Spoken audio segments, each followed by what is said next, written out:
एक बार हजरत फातिमा रजी अल्लाह ताला अन्हा जानामाज पर बैठी रो रही थीं। उनकी आंखों से आंसू बह रहे थे और उनकी छाती आंसुओं से भर गई थी। उसी समय के हजरत मोहम्मद सल्लल्लाहु अलैहि वसल्लम फातिमा रजी अल्लाह ताला अन्हा के घर तशरीफ लाए और उनके कमरे में दाखिल हुए। उन्होंने देखा कि फातिमा रजी अल्लाह ताला अन्हा जानामाज पर बैठकर जोर जोर से रो रही थी।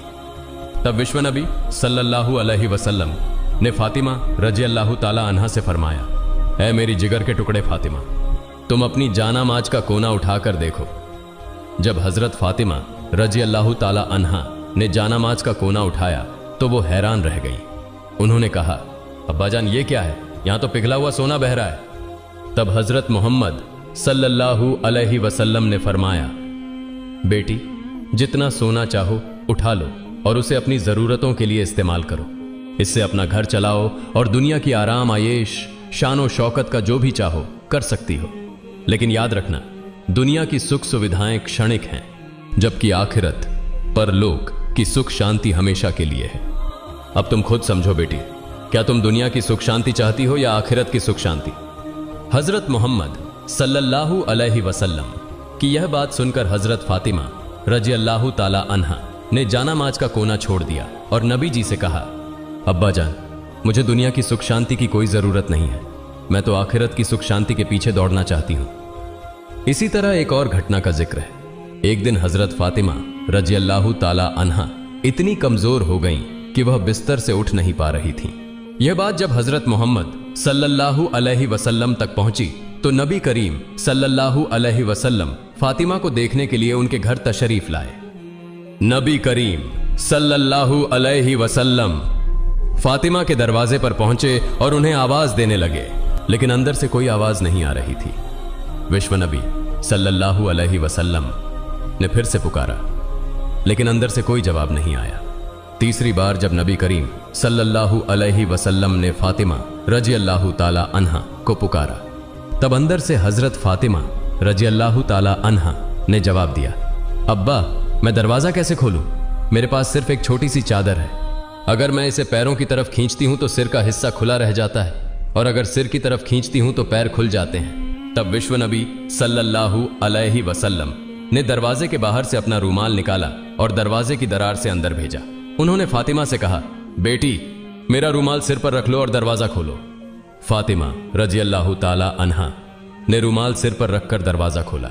जब नबी करीम सल्लल्लाहु अलैहि वसल्लम अंदर गए तो देखा कि हजरत फातिमा का चेहरा मुरझाया हुआ था। नबी जी ने फातिमा से पूछा, बेटी तुम्हें क्या बीमारी हो गई है? हजरत फातिमा रजी अल्लाह ताला अन्हा ने जवाब दिया, अब्बा कई दिनों से भूखी हूं, भूख और सिरदर्द की वजह से मैं बहुत कमजोर हो गई हूं। यह सुनकर नबी करीम सल्लल्लाहु अलैहि वसल्लम ने कहा, बेटी मैं भी 3 दिनों से उपवास कर रहा हूं, हालांकि मैं अल्लाह के नजदीक तुमसे भी ज्यादा प्रिय हूं। अगर मैं चाहता तो अल्लाह मुझे दुनिया का सबसे बेहतरीन खाना खिलाता, लेकिन मैंने दुनिया की जगह आखिरत को प्राथमिकता दी है। तब नबी करीम सल्लल्लाहु अलैहि वसल्लम ने हजरत फातिमा रजी अल्लाह ताला अन्हा से कहा, हे मेरी बेटी फातिमा सब्र रखो, तुम्हारे लिए खुशखबरी है, अल्लाह की कसम जन्नत में तुम औरतों की सरदार होगी, जन्नत की चाबी तुम्हारे हाथों में होगी। यह सुनकर हजरत फातिमा रजी अल्लाह ताला अन्हा आश्चर्यचकित हो गईं और नबी जी से पूछा,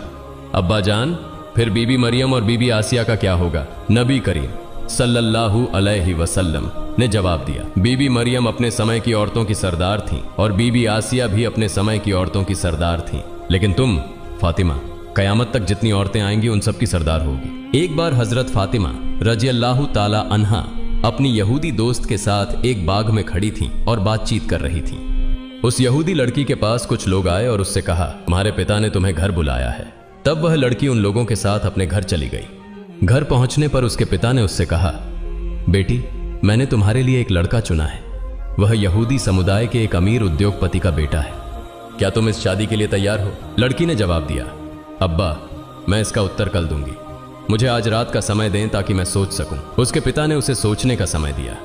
लड़की ने समय लेकर बिना इधर उधर देखे दौड़कर हजरत फातिमा रजी अल्लाह ताला अन्हा के पास चली गई। लड़की ने हजरत फातिमा रजी अल्लाह ताला अन्हा के पास पहुंचकर कहा, बहन हमारी 12 साल की दोस्ती है, इस लंबे समय में तुमने मुझे कभी गलत सलाह नहीं दी। मुझे उम्मीद है कि आज भी तुम मुझे कोई गलत सलाह नहीं दोगी। मेरे पिता ने मेरे लिए एक लड़का चुना है जो यहूदी समुदाय के एक बड़े उद्योगपति का बेटा है। मेरे पिता चाहते हैं कि मेरी शादी उस लड़के से हो। अब तुम बताओ मुझे क्या करना चाहिए। यह सुनकर हजरत फातिमा रजी अल्लाह ताला अन्हा ने उस लड़की से कहा, हे बहन, चूंकि तुम्हारे पिता ने उस लड़के के साथ तुम्हारी शादी तय की है और वह चाहते हैं कि तुम्हारी शादी उस लड़के से हो, इसलिए तुम्हें शादी के लिए राजी हो जाना चाहिए। तब उस लड़की ने हजरत फातिमा रजी अल्लाह ताला अन्हा से कहा, हे बहन, मैं शादी के लिए राजी हो सकती हूं, लेकिन एक शर्त है। शर्त यह है कि अगर तुम मेरी शादी में शामिल होती हो तभी मैं यह शादी करूंगी। तुम तो जानती हो कि मैं तुम्हें कितना प्यार करती हूं। यह सुनकर हजरत फातिमा रजी अल्लाह ताला अन्हा ने उस लड़की से कहा, तुम यहूदी हो और हम मुसलमान, और तुम जानती हो कि यहूदी मुसलमानों को बिल्कुल भी सहन नहीं कर सकते। अगर मैं तुम्हारी शादी में जाऊंगी तो मेरे पिता हजरत मोहम्मद सल्लल्लाहु अलैहि वसल्लम को मुस्लिम समुदाय के सामने सवालों का सामना करना पड़ेगा और लोग उनके बारे में मजाक बनाएंगे। इसी तरह तुम्हें भी यहूदी समुदाय में सवालों का सामना करना पड़ेगा और वे भी तुम्हारे बारे में मजाक करेंगे। मैं तुम्हारी शादी में शामिल नहीं हो सकती। तब उस यहूदी लड़की ने हजरत फातिमा रजी अल्लाह ताला अन्हा से कहा, सुनो बहन, अगर तुम मेरी शादी में मौजूद नहीं रहोगी तो मैं कसम खाती हूं कि कयामत आ भी जाए फिर भी मैं उस लड़के से शादी नहीं करूंगी। उसकी इस बात को सुनकर हजरत फातिमा रजी अल्लाह ताला अन्हा ने अंततः उसकी मजबूरी को समझा और कहा, ठीक है बहन, मैं तुम्हारी शादी में आऊंगी, तुम यह बात अपने पिता को बता दो। यह सुनकर वह लड़की दौड़कर अपने पिता के पास गई और कहा, अब्बा, मैं इस शादी के लिए तैयार हूं, लेकिन एक शर्त है। शर्त यह है कि मेरी शादी में मोहम्मद सल्लल्लाहु अलैहि वसल्लम की बेटी फातिमा रजी अल्लाह ताला अन्हा मेरे साथ होगी। तब उस लड़की के पिता ने कहा, अगर मोहम्मद की बेटी हमारे घर आएगी तो वह हमारे स्टेटस के साथ मेल नहीं खाएगी, क्योंकि वह गरीब है। उसके पिता भी गरीब हैं, वे ठीक से 2 वक्त का खाना नहीं खा पाते और उनके पास अच्छे कपड़े भी नहीं हैं। तब उस लड़की के पिता ने कहा, अगर वे गरीब हैं तो वे तुम्हारी शादी में कैसे आएंगे? जो लोग तुम्हारी शादी में आएंगे वे सभी अमीर उद्योगपतियों के बेटे और बेटियां हैं, इसलिए मोहम्मद की बेटी फातिमा को दावत नहीं दी जा सकती। लड़की ने अपने पिता से कहा, अब्बा, अगर आप फातिमा को मेरी शादी में आने से रोकते हैं तो मैं कभी भी यह शादी नहीं करूंगी। अंततः पिता को मजबूर होकर मानना पड़ा और उन्होंने कहा, मैं तुम्हें अनुमति दे सकता हूं, लेकिन एक शर्त है। शर्त यह है कि अगर मोहम्मद की बेटी फातिमा हमारे घर आना चाहती है तो उसे नए और सुंदर कपड़े पहनकर आना होगा। अगर वह पुराने कपड़े पहनकर आती है तो उसे हमारे घर में प्रवेश करने की अनुमति नहीं मिलेगी। यह सुनकर वह लड़की फिर से दौड़कर हजरत फातिमा रजी अल्लाह ताला अन्हा के पास गई और रोते हुए कहने लगी, हे बहन, मेरे पिता नहीं चाहते कि तुम मेरी शादी में आओ, लेकिन उन्होंने एक शर्त पर सहमति दी है। शर्त यह है कि अगर तुम मेरी शादी में आओगी तो तुम्हें नए और सुंदर कपड़े पहनने होंगे। अब तुम बताओ, क्या तुम मेरी शादी में आओगी? हजरत फातिमा रजी अल्लाह ताला अन्हा ने उस यहूदी लड़की से कहा, मेरी जिंदगी में मैंने कभी नए कपड़े नहीं देखे। दिन के बाद दिन बीतते जाते हैं और हमारे घर के चूल्हे में आग तक नहीं जलती।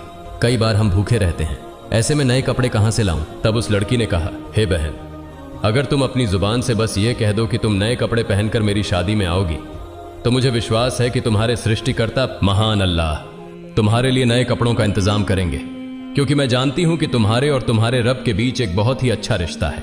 हजरत फातिमा रजी अल्लाह ताला अन्हा ने भावुक होकर कहा, इंशाअल्लाह मैं तुम्हारी शादी में आऊंगी और दुनिया के सबसे शानदार कपड़े पहनकर आऊंगी। यह सुनकर वह लड़की दौड़कर अपने पिता के पास गई और कहा, अब्बा, फातिमा मेरी शादी में आएंगी और सबसे कीमती कपड़े पहनकर आएंगी। इसके बाद शादी की तारीख तय हो गई। दूसरी ओर हजरत फातिमा रजी अल्लाह ताला अन्हा चिंतित थीं कि शादी का दिन नजदीक आ रहा है और मैंने वादा किया है कि मैं नए कपड़े पहनकर शादी में जाऊंगी, लेकिन मेरे पास नए कपड़े नहीं हैं। यह सोचते हुए हजरत फातिमा रजी अल्लाह ताला अन्हा ने अपना जयनमाज बिछाया और नमाज में बैठ गई। सिजदे में जाकर उन्होंने आंखों से आंसू बहाते हुए कहा, हे माबूद, इस दुनिया में मेरा आपसे गहरा संबंध बन गया है जिसे आज तक कोई नहीं जानता। हजरत फातिमा रजी अल्लाह ताला अन्हा ने रोते हुए अल्लाह से कहा, महीनों से मैं भूखी रही हूं, कभी भी मैंने आपसे कुछ नहीं मांगा, लेकिन आज मैं आपसे एक नए कपड़े की दरख्वास्त कर रही हूं।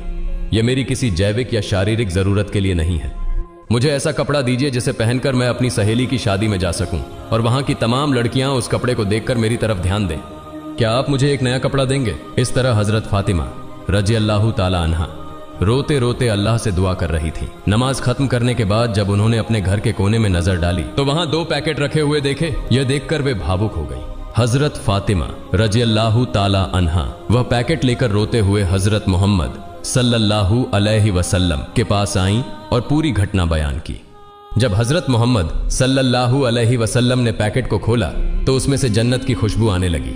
तब हजरत मोहम्मद सल्लल्लाहु अलैहि वसल्लम ने फातिमा रजी अल्लाह ताला अन्हा को गले लगाकर उनके माथे को चूमा और कहा, यह कपड़ा तुम्हें कहां से मिला बेटी? यह तो दुनिया का कपड़ा नहीं है, यह तो जन्नत का कपड़ा है। तुमने छिपकर अल्लाह से संबंध बनाया है। अल्लाह रब्बुल आलमीन तुमसे खुश हो गए हैं और तुम्हारी दुआ स्वीकार की है।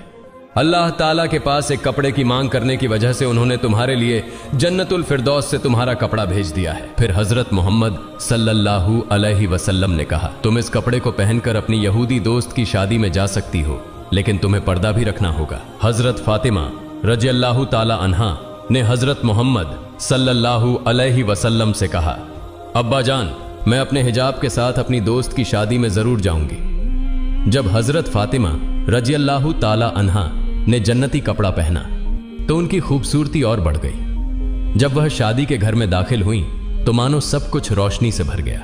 महिलाएं नववधू की तरफ से मुंह मोड़कर हजरत फातिमा रजी अल्लाह ताला अन्हा की तरफ देखने लगी। सभी कहने लगी, फातिमा तुम तो गरीब हो, फिर तुम्हें इतना महंगा और खूबसूरत कपड़ा कहां से मिला? हजरत फातिमा रजी अल्लाह ताला अन्हा ने कहा, मैंने इसे बाजार से खरीदा है। महिलाएं चकित होकर पूछने लगी, कौन से बाजार से, किस दुकान से खरीदी है? तब हजरत फातिमा रजी अल्लाह ताला अन्हा ने मुस्कुराते हुए कहा, तुम लोग उस बाजार को नहीं जानती और न ही उस दुकान को पहचानोगी। इस प्रकार हजरत फातिमा रजी अल्लाह ताला अन्हा ने अपने अद्भुत अनुभव को साझा करते हुए सभी को अपनी खासियत का एहसास कराया। हजरत फातिमा रजी अल्लाह ताला अन्हा ने कहा, यह एक ऐसा बाजार है जिसे जाने के लिए एक खास रास्ता है। तुम उस रास्ते का नाम नहीं जानती हो और न ही तुम उस बाजार का पता पहचान सकोगी। महिलाएं बोली, हमें सिर्फ एक बार उस बाजार का पता बता दो, हम जरूर वहां पहुंच जाएंगी। हजरत फातिमा रजी अल्लाह ताला अन्हा ने फिर कहा, मैंने जो कपड़ा खरीदा है वह उस विशेष दुकान से है जिसे जाने के लिए एक खास रास्ता अपनाना पड़ता है, लेकिन वह रास्ता है सिरात अल मुस्तकीम। यह वही रास्ता है जो सही मार्ग का संकेत देता है और जिस पर चलकर इंसान अपने ईमान को मजबूत कर सकता है। महिलाएं आश्चर्यचकित थीं और सोचने लगीं कि इस खास रास्ते की पहचान कैसे की जाए। हजरत फातिमा रजी अल्लाह ताला अन्हा ने कहा, इस रास्ते के लिए मेरे पिता हजरत मोहम्मद सल्लल्लाहु अलैहि वसल्लम हमेशा इस्लाम के प्रचार में लगे रहते हैं। यह वही रास्ता है जिसके लिए मेरे पिता ताइफ की जमीन पर 3 बार जख्मी हुए थे। इसका नाम है सिरात अल मुस्तकीम। अगर तुम इस रास्ते पर चलोगी तो तुम सही मायने में उस बाजार तक पहुंच सकोगी। जाते जाते एक बाजार पाओगी, उस बाजार का नाम है जन्नत, और उस बाजार में एक दुकान है, उस दुकान का नाम है जन्नातुल फिरदौस। वही दुकान का मालिक है जिसने मुझे यह कपड़ा दिया है। महिलाएं इस कपड़े को पाने के लिए इतनी बेताब हो गईं कि उनमें से एक बोली, फातिमा हम उस दुकान के मालिक के पास जाना चाहती हैं, तुम हमें वहां ले चलो। जवाब में हजरत फातिमा रजी अल्लाह ताला अन्हा ने कहा, उस दुकान के मालिक के पास जाने के लिए तुम्हें एक वाक्य पढ़ना होगा। क्या तुम वह वाक्य पढ़ सकती हो? सभी महिलाएं एक साथ बोली, हाँ हम पढ़ेंगे, तुम हमें बताओ वह वाक्य क्या है। तब हजरत फातिमा रजी अल्लाह ताला अन्हा ने उन्हें बताया, वह वाक्य है, ला इलाहा इल्लल्लाहु मुहम्मदुर रसूलुल्लाह सल्लल्लाहु अलैहि वसल्लम। फिर वहां की सारी महिलाएं कलिमा पढ़कर मुसलमान हो गईं। सुभाना अल्लाह सुभाना अल्लाह। एक बार उम्मे आयमान नाम की एक जैन महिला किसी काम के लिए हजरत फातिमा रजी अल्लाह ताला अन्हा के घर आती हैं। उम्मे आयमान हजरत फातिमा रजी अल्लाह ताला अन्हा के दरवाजे के पास आकर उन्हें बुलाने लगती हैं। उम्मे आयमान ने कई बार बुलाने के बाद भी अंदर से कोई जवाब नहीं आया, लेकिन फातिमा रजी अल्लाह ताला अन्हा के कमरे के भीतर रोटी के याता गेंद घुमाने की आवाज आ रही थी। तब उम्मे आयमान ने हजरत फातिमा रजी अल्लाह ताला अन्हा के कमरे की खिड़की से अंदर झांकते हुए देखा कि फातिमा रजी अल्लाह ताला अन्हा सो रही हैं, लेकिन उनके कमरे में रोटी का याता अपने आप घूम रहा था और एक महिला कोने में बैठकर तस्बीह पढ़ रही थी और एक और महिला हजरत हुसैन रजी अल्लाह ताला अन्हु को दुलार रही थी। उम्मे आयमान इस दृश्य को देखकर हैरान रह गईं। फिर हजरत फातिमा रजी अल्लाह ताला अन्हा के घर से बाहर निकलकर सीधे नबियों के सरदार हजरत मोहम्मद सल्लल्लाहु अलैहि वसल्लम के दरबार में पहुंच गई। उम्मे आयमान ने विश्व नबी के सामने सारी घटना बता दी। फिर विश्व नबी ने उम्मे आयमान से कहा, उम्मे आयमान, मेरी बेटी फातिमा याता घुमाते घुमाते थकी हुई अपनी देह के साथ सो गई थी। हालांकि तब भी उनका तस्बीह पढ़ना बाकी था, और तेज गर्मी के कारण हुसैन रजी अल्लाह ताला अन्हु की नींद टूट गई थी। इसलिए अल्लाह रब्बुल आलमीन ने फातिमा रजी अल्लाह ताला अन्हा के कमरे में 3 फरिश्तों को 3 कामों को संपन्न करने के लिए भेज दिया। एक फरिश्ता अदृश्य रूप से याता गेंद घुमा रहा था, जबकि दूसरा फरिश्ता फातिमा के बाकी तस्बीह को पढ़ रहा था और तीसरा फरिश्ता हजरत हुसैन रजी अल्लाह ताला अन्हु को झूले में सुला रहा था। उम्मे आयमान, तुमने जो देखा वह सच है। तुमने जो 3 महिलाओं को देखा है वे कोई सामान्य महिलाएं नहीं हैं, वे अल्लाह रब्बुल आलमीन की तरफ से भेजे गए फरिश्ते हैं। तब नबी करीम सल्लल्लाहु अलैहि वसल्लम के मुंह से ये बातें सुनकर उपस्थित सहाबा और उम्मे आयमान हैरान रह गए। वे फातिमा रजी अल्लाह ताला अन्हा के लिए दुआ करने लगे और उम्मे आयमान अल्लाहु अकबर कहते हुए नबी करीम सल्लल्लाहु अलैहि वसल्लम के दरबार से बाहर निकल गई। एक बार 3 दिनों तक विश्व नबी का कोई पता नहीं चल रहा था। हजरत उमर रजी अल्लाह ताला अन्हु और हजरत अब्बू बकर रजी अल्लाह ताला अन्हु पागल होकर नबी सल्लल्लाहु अलैहि वसल्लम को खोजने निकल पड़े। उमर रजी अल्लाह ताला अन्हु के हाथ में एक तलवार थी। उमर रजी अल्लाह ताला अन्हु और अब्बू बकर रजी अल्लाह ताला अन्हु कुछ यहूदियों को देखकर गरज उठे। उमर ने तलवार तानकर कहा, हे यहूदी बच्चों, मेरे नबी कहां हैं? बताओ, तुमने मेरे नबी को कहां देखा है? नहीं तो मैं उमर आज तुम्हें सबको काट डालूंगा। तब यहूदी बोलने लगे, हे उमर, विश्वास करो, हम तुम्हारे नबी को नहीं देख पाए हैं। फिर हजरत अब्बू बकर रजी अल्लाह ताला अन्हु ने उमर से कहा, उमर चलो हम आगे चलते हैं, वहां शायद कुछ रखाल मिल जाए। उनसे पूछने पर शायद हमें विश्व नबी का पता मिल सके। मन इसके बाद हजरत अब्बू बकर रजी अल्लाह ताला अन्हु और उमर रजी अल्लाह ताला अन्हु आगे की तरफ चलने लगे। कुछ दूर चलने के बाद वे एक पहाड़ के पास कुछ रखालों को देख पाए। अब्बू बकर रजी अल्लाह ताला अन्हु ने रखालों से पूछा, हे रखालों, क्या तुमने इस तरफ से हमारे धर्म के नबी को जाते हुए देखा है? तब रखालों में से एक ने जवाब दिया, हमने आज 3 दिनों से एक व्यक्ति को इस पहाड़ की गुफा में सिजदा में गिरकर रोते हुए देखा है। वह व्यक्ति आज 3 दिन से रो रहा है। उसकी रोने की आवाज सुनकर हमारे पशु पक्षी 3 दिनों से न तो घास खा रहे हैं और न ही पानी पी रहे हैं। पशुओं के दूध पीने वाले बच्चे उनकी अडर्स में मुंह नहीं लगा रहे हैं। भाई, तुम अपने आदमी को ले जाओ, नहीं तो हमारे पशु भूख प्यास से मर जाएंगे। तब हजरत अब्बू बकर रजी अल्लाह ताला अन्हु ने उमर से कहा, उमर, जिसका रोना सुनकर पशु पक्षियों ने खाना पीना छोड़ दिया है वह और कोई नहीं बल्कि हमारे धर्म के नबी मोहम्मद रासूलुल्लाह सल्लल्लाहु अलैहि वसल्लम होंगे। चलो हम आगे जाकर देखते हैं। फिर हजरत अबू बकर रजी अल्लाह ताला अन्हु और हजरत उमर रजी अल्लाह ताला अन्हु पहाड़ के सामने एक गड्ढे में जाकर देखे कि विश्व नबी सिजदा में गिरकर रो रहे हैं। तब उमर रजी अल्लाह ताला अन्हु ने नबी जी की तरफ इशारा करके कहा, नबी, आज 3 दिनों से हम आपकी खोज में पागल हो गए हैं, कहीं आपको नहीं पा रहे हैं। आप यहां उम्मत के लिए रो रहे हैं। या रसूल अल्लाह, हम आपको लेने आए हैं, आप सिर उठाइए। लेकिन विश्व नबी सिर नहीं उठाते। तब हजरत अब्बू बकर रजी अल्लाह ताला अन्हु ने कहा, या रसूल अल्लाह, जिस उम्मत के लिए आप इस तरह रो रहे हैं, मैं अब्बू बकर वादा करता हूं अपनी पूरी जिंदगी की इबादतें आपकी उम्मत के नाम दान कर दूंगा। फिर भी दया के नबी सिर नहीं उठाते। फिर हजरत अब्बू बकर रजी अल्लाह ताला अन्हु ने उमर से कहा, उमर, हजरत फातिमा रजी अल्लाह ताला अन्हा के बिना विश्व नबी को नहीं लिया जा सकता। चलो हम फातिमा के घर चलते हैं। फिर वे दोनों मिलकर फातिमा के घर की ओर चल पड़े। रास्ते में उन्होंने हजरत अली रजी अल्लाह ताला अन्हु को देखा और हजरत अली के पास जाकर पूरे मामले की जानकारी दी। हजरत अली रजी अल्लाह ताला अन्हु घर जाकर फातिमा रजी अल्लाह ताला अन्हा से सब कुछ कहने के बाद फातिमा रजी अल्लाह ताला अन्हा और हजरत हसन व हुसैन रजी अल्लाह ताला अन्हु, हजरत अली रजी अल्लाह ताला अन्हु सभी मिलकर विश्व नबी के पास पहाड़ की गुफा में आ गए। हजरत फातिमा रजी अल्लाह ताला अन्हा ने विश्व नबी की ओर देखते हुए कहना शुरू किया, अब्बा, आप कैसे 3 दिनों से हमें छोड़कर इस गुफा में रह सकते थे? हम आपकी खोज में पागल हो गए थे, हमें कहीं आपका पता नहीं मिला। आप कैसे हमें भूल सकते थे? अपने प्यारे नाती हसन और हुसैन को कैसे भूल सकते थे? आप सिर उठाइए, हम आपको लेने आए हैं।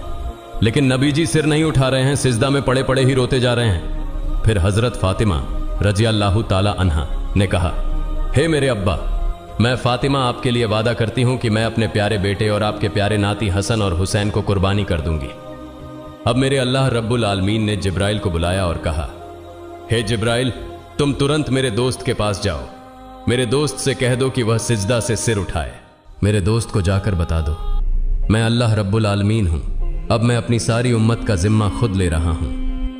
अल्लाह रब्बुल आलमीन के ऐसे निर्देश पाकर हजरत जिब्राइल अलैहिस्सलाम पहाड़ की गुफा में आए और नबी से कहने लगे, या रसूल अल्लाह, आप सिर उठाइए। अल्लाह रब्बुल आलमीन ने मुझे अभी अभी बताया है कि आपकी सारी उम्मत का जिम्मा अब अल्लाह खुद ले चुके हैं। यह कहकर जिब्राइल अलैहिस्सलाम चले गए। फिर विश्व नबी ने सिजदा से सिर उठाया। इसके बाद नबी जी सभी के साथ घर की ओर चले। अल्लाह पाक रब्बुल आलमीन हमें सभी को विश्व नबी द्वारा दिखाए गए रास्ते पर चलने की तौफीक प्रदान करे। सभी लोग कमेंट में लिखें आमीन। दोस्तों, यह थी हमारी आज की वीडियो। दोस्तों, अगर आपको मेरी वीडियो पसंद आई हो तो तुरंत चैनल को सब्सक्राइब करें और पास वाले बेल आइकन को प्रेस कर दें। फिर मिलेंगे एक नए वीडियो में। तब तक सभी अच्छे रहें, स्वस्थ रहें। अल्लाह हाफिज।